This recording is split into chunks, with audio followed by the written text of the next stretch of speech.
find the right circle. Yan talaga yun.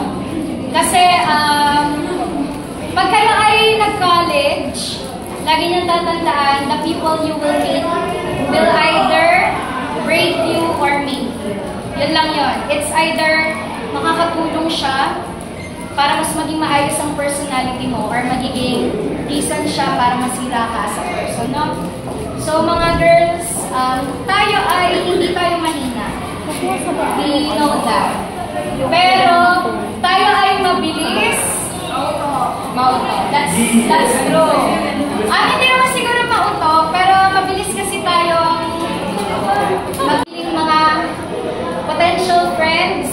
And syempre, part na rin naman ng college life ang may lang. So, be wise. Okay? So, ngayon ay, sa boys naman ako. Ayaw ka naman. Sa boys ay, flowers sa ninyo. Bakit? Sabi ko, I want to break gender norms. Kasi lagi naman sinasabi ang flowers daw ay para sa mga when in fact, boys deserve flowers. So, boys, itong flowers nyo ay magkakapareho. Pero, this is personalized kasi meron akong tula sa inyo bawat isa. Hindi naman ito graded, i-analyze nyo kasi gano'n ay reflection. So, ayan. Anong flower ito? Flower ko, ang tingin namin. Ito ay dahlia. So, ang pinili kong color ay white talaga to, pero ayaw ko na masyadong white kasi ang pangit. Mukhang pampatay. So, ito yung pinili ko. This color symbolizes new beginning and at the same time focus. I wanted to focus on your goals. And, syempre, new start na kayo. Enjoy the journey ahead. Gaya ng sinabi ko sa girls, maging wise din kayo sa mga relationship na binibuild. Sa mga connections na gusto nyong i-keep at i-keep. And another reason kasi kung bakit flower yung naisip kong bigay sa inyo. Kasi parang pinito nowadays, parang bang pagbabae ang nag- Sa akin ito ito yung mga unspoken thoughts na hindi ko kayo sabihin. Si Fred ay nabibig. Hindi na ako sa buhay mo. Sydney. Si Pierce.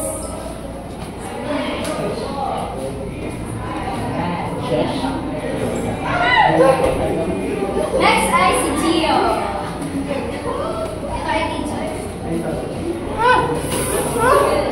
Flower virgin. Ano ba ba? Si Nicolas.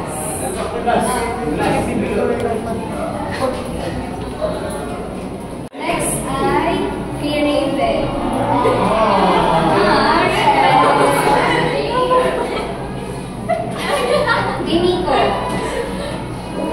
Nico.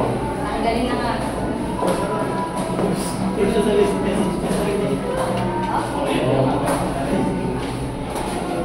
Kaler.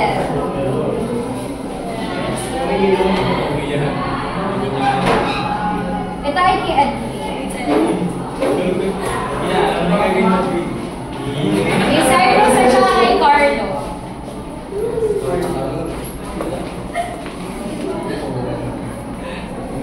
Ayan. So ngayon, ay bibigay ko na yung gift niya sa section. Of course, mahalaga sa akin na, syempre, kung yung bibigay nyo, pare-pareho kayo. Para pag nakita niya, this is from Mount Earth. So, samgot. Medyo ka. Kuha kayo, isa.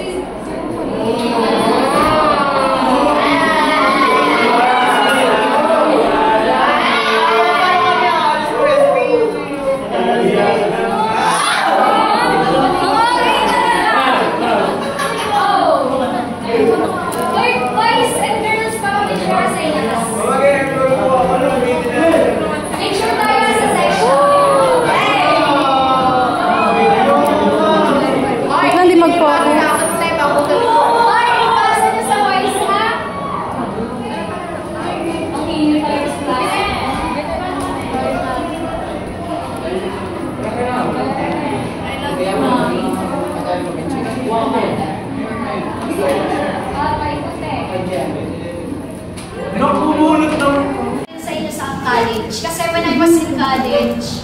I don't know, but I felt a little sad about it. Pero thankful ako sa Lord kasi nakatapos ako ng college. Na ako ay graduate as valedictorian, no? So parang ako kasi when I was in college, I always help my friends. Kung nga nakikita ko nag-struggle sila. Siguro personality ko na lang yung kusang tumulong. Tapos pag ako yung nagko-complain ng mahirap, ang lagi lang nilang sinasabi, kaya na yan, si Earth na yan. Parang yun yung nagiging nila, which is, sometimes I felt sad kasi I needed the help. No? So, sana, yun ang prayer ko sa inyo. Mahirap ang college, medyo challenging din ang mga props, but with the right people beside you, matatapos niyo ang college. No? And hopefully, 4 to 6 years from now ay mga nakatoga na kayo. Of course, depende sa course na kukunin. So, laging abante lang ng abante. And dahil hapon na, tara nang umuwi. So, that would be all. Thank you very much for the whole semester. Ano year? Ayun na naman! Ayusin niya yan!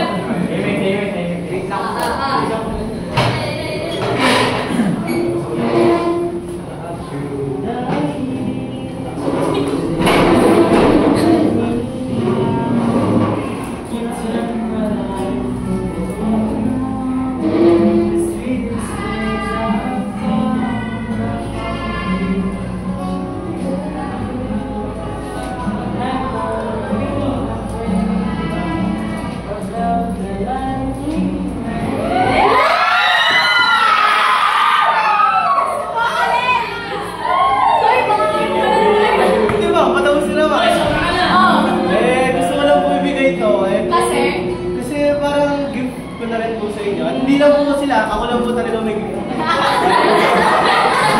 Kayo! Festival po ito, tatagal po ito, pero ito naman po yung pinapakita ko sa inyo. Wala ba din na gano'n? I just wanna see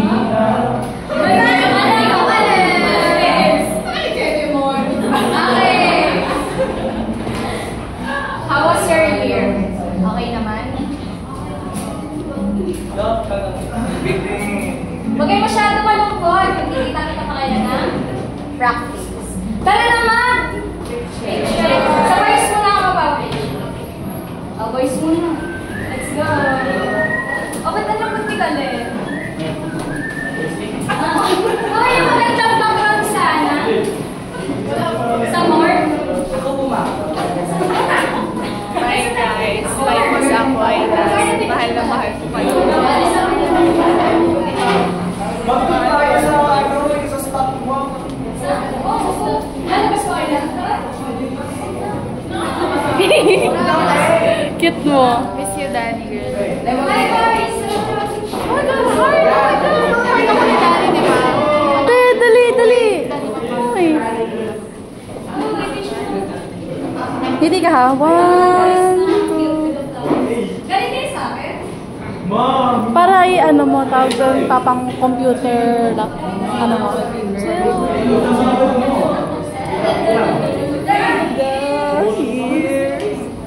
Ay, walang best ang isang bata. Bakit kaya?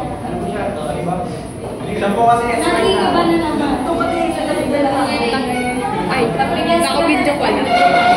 Okay. Wow! Kulay parang wala na. Hindi ka.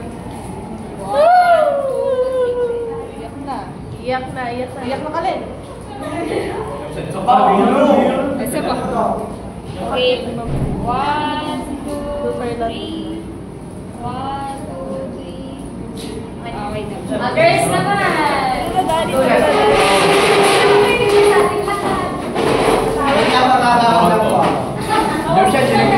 Hindi.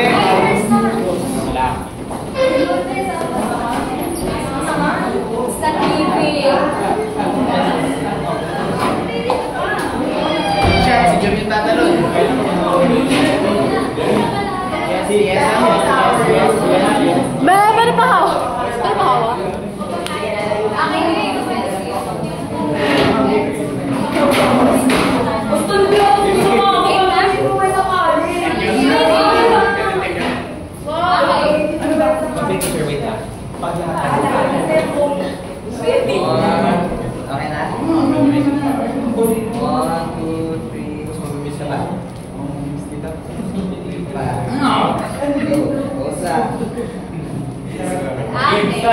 Lahat po.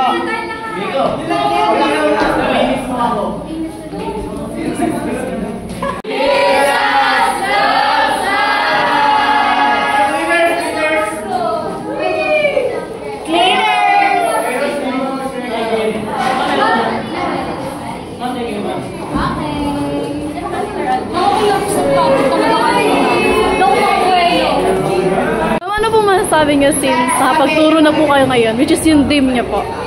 What's the dream? Apa. I'm happy na based naman sa feedbacks na nare-receive ko. Kasi for me, teaching is more than a job.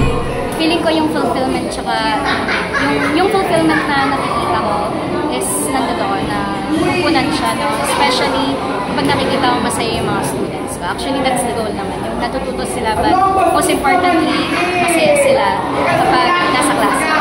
So that's the goal. Kung ano po masasabi niyo para po, ipagpatuloy po namin na ma-achieve yung goal namin. Actually, ang pinaka-practical na advice na bibigay ko is wag titigil and magsusuko. Kasi technically, ito naman talaga nag-e-end ang isang cycle or ang isang process kapag tayo ay tumitigil or nagsustop literally. It's okay to pause, pero ayun nga, pause lang kasi mag-re-resume tayo after na hanggang sa Ma'am, last one. Ano po masasabi niyo sa grade 12 Aquinas? Grade 12 Aquinas, you are my comfort. Very comforting ng ilang section. Sobrang dami ko rin natutunan. Oh, naiyak ako. Bakit? Maganda niyo kasi. Dun sa ano, tas yung